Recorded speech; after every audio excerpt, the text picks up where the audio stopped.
श्यावर रामचंद्र की जय। जीवन में दो तरह के पाप हमारे पास होते हैं, एक शारीरिक, एक मानसिक। और हमें दोनों पाप निरंतर करते हैं, करना भी चाहिए। आखिर प्रभु जी की कृति है। लेकिन इन दोनों पापों से निकलने का भी कोई मार्ग है? यदि है तो क्या है, और अगर नहीं है तो हम इन पापों के लिए चिंतित क्यों होते हैं? होने दीजिए। कोई भी ऐसा कार्य है ही नहीं कि जिसमें केवल भला भला ही हो अथवा बुरा बुरा ही हो। जरूरत है अपने दृष्टिकोण की। लेने वाला आदमी यदि किसी से हरण करके लेता है तो वह गलत है, लेकिन अगर लेने वाला व्यक्ति कुछ उसके बदले में दे करके लेता है तो यह सही है। तो लेना गलत नहीं है, लेकिन लेने के लिए धोखा देना यह गलत है। तो मुझे धोखा देने से बचना चाहिए। शारीरिक पाप की चर्चा कर रहे थे। बासी खाना खाना आजकल सभी के घरों में खाया जाता है। कुछ नहीं मिलेगा तो आटा ही फ्रिज से निकाल के रोटी बना के आपको दी जाएगी, लेकिन आपकी दिनचर्या में बासी शामिल है। ताजा पानी तुम पा ही नहीं सकते, कुआं है नहीं, नल है नहीं, झील और नहर का पानी शहरों में मिलता है, टंकी में भरा रहता है जो कभी साफ नहीं की जाती है। उसमें कितने कीटाणु हैं, कितनी काई पड़ी है, कितनी मिट्टी पड़ी है, उसे हमसे मतलब नहीं है। हमारा नल चमकता हुआ है।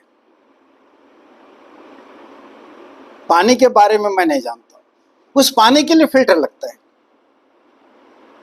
उसको साफ करिए। उसको भी साफ करने के लिए चारकोल की जरूरत है, कोयले की जरूरत है। और उसके बाद जब वो साफ हो जाता है तो कहते हैं इसमें मिनरल की कमी है। अब मिनरल तलाशिए भैया। लेकिन जो हमारे पूर्वज थे उनके पास पानी का स्रोत जो था वो निर्मल था। कुआं था, नदी थी, तालाब थे, जिनके पानी गंदे नहीं किए जाते थे।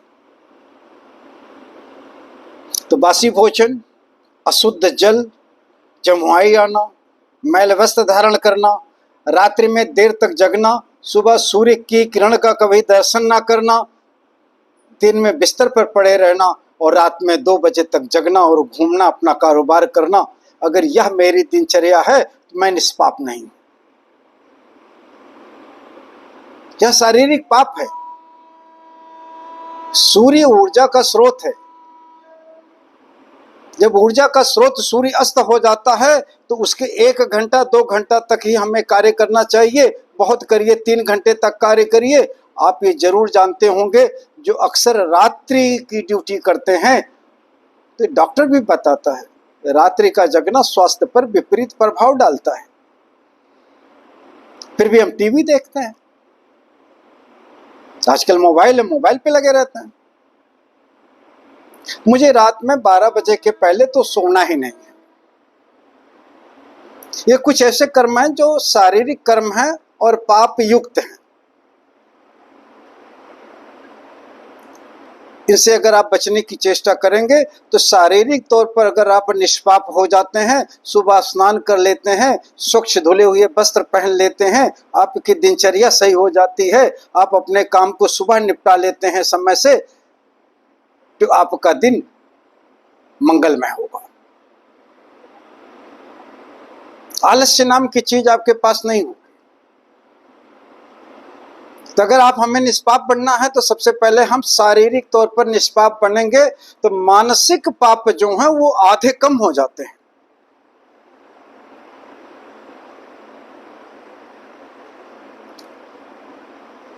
मसलन आलस्य, खत, किसी कार्य को देर से करने की प्रवृत्ति, खत, स्फूर्ति आपके अंदर है। ईर्ष्या खत्म हो जाएगी, क्योंकि यदि आप निष्पाप शरीर से हैं तो आपकी कार्यवृत्ति शुद्ध होती है, और यदि आपकी कार्यवृत्ति शुद्ध है तो आपके सोचने का तरीका भी बदलता है। एक बार ऐसी एक सत्संगत में ऐसा प्रश्न उठा था कि कर्मों के फल मुझे बहुत समय पश्चात, जन्मों पश्चात ऐसा क्यों मिलते हैं?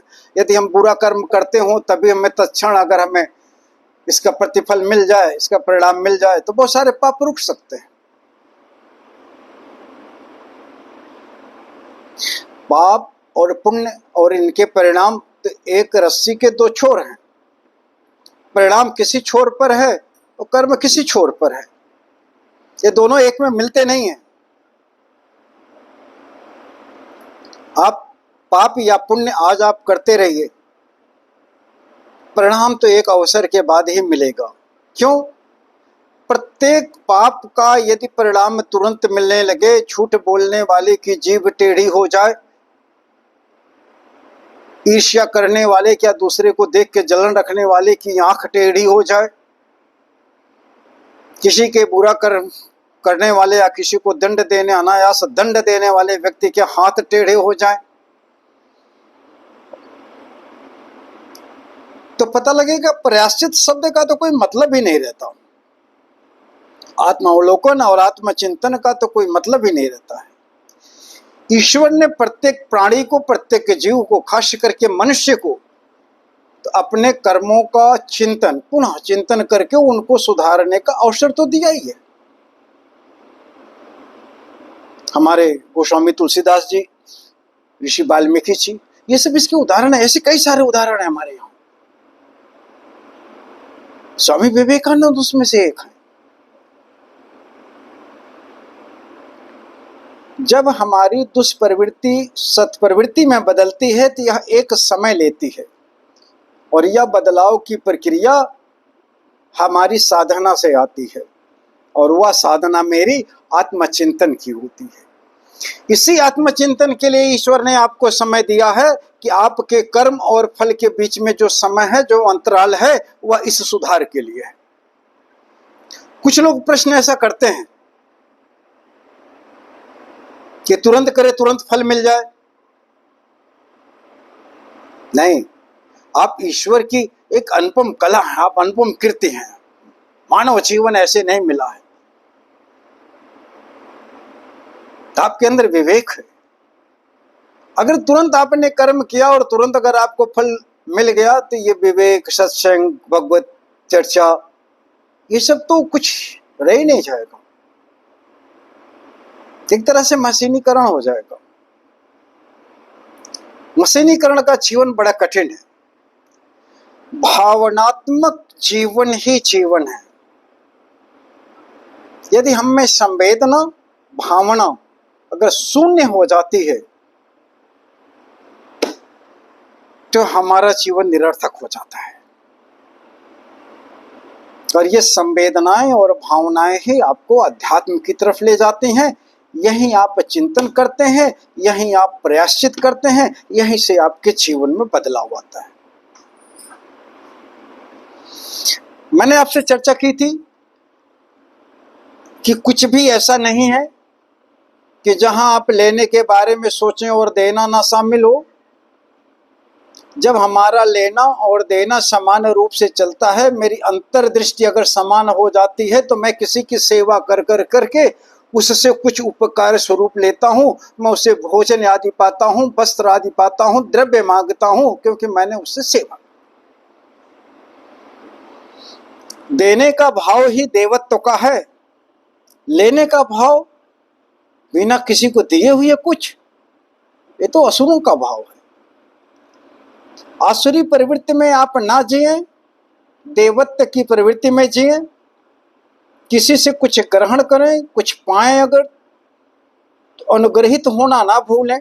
इसे याद रखें कि आप उपकृत हुए हैं। और एक भाव हमेशा के लिए मन में रखें कि यदि हम उसे कुछ देने लायक नहीं हैं तो हम परमपिता परमेश्वर से उसके कुछ प्राप्त होने की कामना करेंगे, उसके भले करने की कामना करेंगे, उसके भले होने की कामना करेंगे। यह कामना भी आपको श्रेष्ठ बनाती है। जब आप दूसरों के भले के बारे में चिंतन करने लगते हैं तो आपके चिंतन का भाव बदलता है। हमें अपने जीवन में क्या करना चाहिए? अपने चिंतन के भाव को बदलना चाहिए। चिंतन का भाव में अगर हमें देवत्व लाना है तो हम देने की भावना से ही आगे बढ़ें। कुछ भी दें, आप समय का दान कीजिए। किसी ने नहीं कहा कि आप श्रम दान ना करें, आप श्रम दान करिए, किसी की सेवा करिए, द्रव्य हो द्रव्य दान दीजिए। आप अगर किसी के मार्गदर्शक बन सकते हैं तो मार्गदर्शक बनिए। कोई बुरे वक्त में है, अगर उसे सहारा चाहिए तो आप खड़े होइए। आपका एक पल का सहारा भी किसी को जीवन बचा सकता है। रास्ते में घटी हुई कोई दुर्घटना, यदि वहां पर कोई साधन नहीं और आप किसी साधन से वहां से गुजर रहे हो तो आपका एक पल कर रुक कर करके उस चोटिल व्यक्ति को सहायता प्रदान करना देवत्व गुण है। इसी भाव के लिए तो ईश्वर से प्रार्थना करनी है, हे प्रभु यही देवत्व का भाव बनाए रखिए मेरे अंदर। आपने साधन दान दिया है, समय दान दिया है, आपने उस चोटिल व्यक्ति को उपचार कराया है, यह सेवा भाव है आपका, ये कभी व्यर्थ नहीं जाता है। और जब आप इसको करते हैं तो आपका जो अंतर मन है ना वो प्रफुल्लित होता है। आप अपने आप को हल्का और खुश महसूस करते हैं और यह मदद करने के अवसर भी ईश्वर ही देता है। जब वो आपको अच्छा बनाना चाहता है ऐसे अवसर देता है। जब कभी जीवन में ऐसे अवसर आए तो आप इन अवसरों को गंवाएं मत, इनको पकड़ के रखें। हानि लाभ तो जीवन में होते ही रहते हैं, उसका लेखा जोखा भी ईश्वर ही रखेगा। हानि लाभ के विषय में आप परेशान ना हो, लेकिन जिस अवसर को काम करके जिस अवसर आपको मिला उस पर जब आपने किसी की सहायता करी है, यह जो अवसर का आपने लाभ उठाया है, इसका फल तो आप तत्क्षण महसूस करते हैं। कितनी आत्म तृप्ति होती है कि आपके हाथ बढ़ाने से, आपकी मदद करने से किसी का जीवन बचता है, किसी के परिवार का सदस्य बच जाता है, किसी उपचार चाहने वाले को उपचार मिल जाता है, आपका हृदय प्रसन्नता से भर जाता है। ऐसी ही सेवा घर में है, माँ बाप के लिए भी।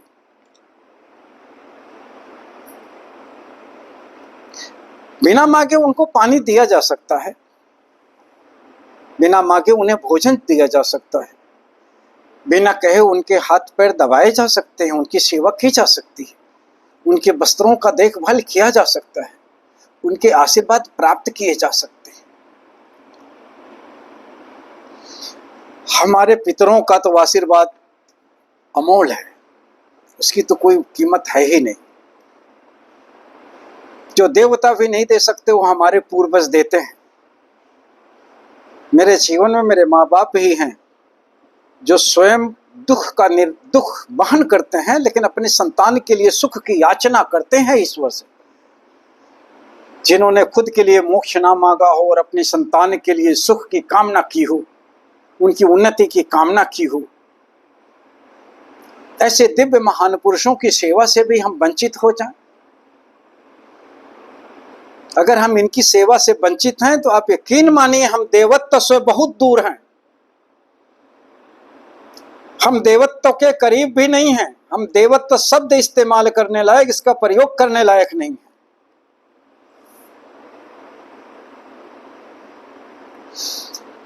बहुत धन कमा लेंगे आप, बड़ी ऊंची बिल्डिंग हो जाएगी आपकी, बहुत सारे गाड़ी घोड़े हो जाएंगे, ये अनगिनत मात्रा में हो सकते हैं, डिफरेंट ब्रांड की हो सकती हैं चीजें। दूसरा, माँ बाप इस संसार में नहीं पाएंगे और ना ही कभी कोई ऐसा अवसर पाएंगे जहां आप अपने माँ बाप को खो देने के बाद फिर किसी की सेवा कर सकें। इसलिए जब तक ये जीवित हैं तब तक इस अवसर का लाभ उठाइए और इनकी सेवा के लिए कुछ समय अवश्य निकालिए। अब दूर रहते हैं तो 5 मिनट रोज बात ही कर लीजिए। वार्तालाप होने से भी नजदीकियां महसूस होती हैं। चलिए माँ बाप से बात करिए, उनके दुख सुख जानिए। बचपन में जैसे आप थे उसी तरह से अल्हड़ बन करके बात करिए, ज्ञानी बन के नहीं। माँ बाप से ज्ञानी बन करके बात नहीं की जाती है। माँ बाप अपने पुत्रों को, अपनी संतानों को ज्ञानी होने के लिए ईश्वर से प्रार्थना करते हैं, लेकिन ये प्रार्थना नहीं करते हैं कि मेरी संतान हमसे ही अपना ज्ञान दिखाए। वो तो आपको वही बचपन का बालक देखना चाहते हैं, वही अल्हड़पना, वही ममता से उनकी गोद में बैठना, उनसे छेड़छाड़ करना, उनके 2 बात बोल देने पर प्रसन्न होना, फिर उनकी गोद में चले जाना। गजब का आत्मिक सुख मिलता है और इसे हम सबको करना चाहिए। आइए संकल्प लेते हैं हम लोग कि हम अपने जीवन को अपने माँ बाप के साथ एक बार फिर अपने बचपन के तरीके से जिएंगे। यदि हम ऐसा जी लेते हैं तो हम देवत्व का सुख प्राप्त करेंगे। वो आत्म सुख कहलाता है, जिसका धन से कोई ताल्लुक नहीं होता है। ख्याल और माल ये दोनों बड़ा सुख देते हैं। माल सांसारिकता का चीज है जो दिखाई देता है, ख्याल आंतरिक है। माँ बाप अपने बच्चों को अपने ख्याल में ला करके प्रसन्न होते हैं और रो भी लेते हैं। कभी आप भी अपने माँ बाप को अपने ख्याल में लाना, तो माँ बाप भी तुम्हें याद आएंगे। फिर आप देखेंगे कि जैसे जैसे हम माँ बाप को ख्याल में लाते हैं, हम ये माल वाला संसार जो है ना, ये भूल से जाते हैं। आइए माँ बाप के साथ जुड़े और आत्म सुख का आनंद प्राप्त करें। प्रणाम।